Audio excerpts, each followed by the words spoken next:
ka channel min lo thir sak thin tu te zong du sakna ber kan buk le vek a cheu tun tum chu video ka lo don to zinga ngai hlut ka ti then khat tem te pali ve lek ron ta lan le lok kan duwa rombung riat chang som pakwa chuan thil siam zong te chuan be sei em in pathian fa te lo lan na chu an ngak hlel hle si ti kan huwa pathian fa te an lo lang nge ni hi a ti hi ka thin longa chuan a lo om lian ma sabera chung ho te chu a lo mo ema kan soi lo thei lo wani le hei tuna kan hu hi e konga hian ramsial patni an tlan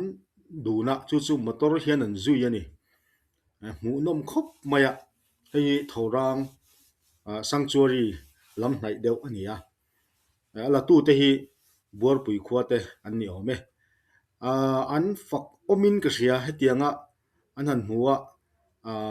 an lom zia thu te po an comment na te po hian an soi ve ya chung zong chu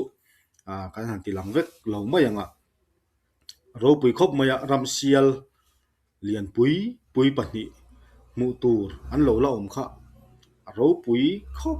maya ramsial te hi ramsa hlubik mizoram achon kan ramsa lian nei te an nia hetianga konga an tlan lai ngei mai an kal lai mu theya alo om hi ro pui ani ka tum ni ta sela su an ti thein arin oma ma se an ni hian mu nom thirin an thira pathian fa te lo lan na hi atakin zoram khowela hian alo lang nge ani ti hi in ka sia lom om ka ti tak set zeta an chunga po lom thu kan soi mol ani le hei tuna kan hu le ta ki puma moya lungdai khuania mana amu van lai nge ni po alo chua zalen to a chu a video te po kan ti chuak to a ti chuan hei tun tuma hianin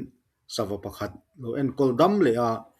thizil ania thizil te po hi sawa tam tak an ni ta hau lo maya ti chuan duat devalo en kol damin ti hian an chua zalen le ta a mu nom tak zet in ka sia hetianga nung cha te chunga ngil nei tu kan pung zel hi awahan lomom em ve o ti hi ka thin longa chuan alo om fang ani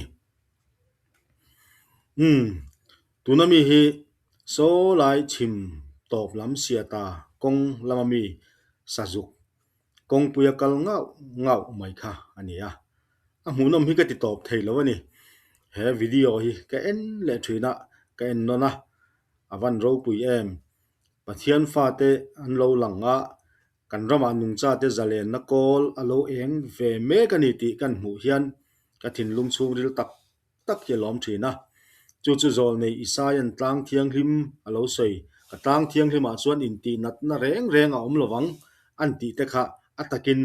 kan rama nge hian kan tem ve ta me ka ni hi a ti te ka thin lunga alo oma akan tar lang ani hele tunami hi PPC mangai zuala ten he chu man dewani to a an huana wahla local an lo hum hal lo in thla pungta cho an pek lai ani a mual pheng khua an nia an ti thakop mai pathian fa te zalen na ro pui hi lo lang zel sela kan van du em hetiang video thatak tak te hian kan social media te hian lu zel sela adu om tak zet ani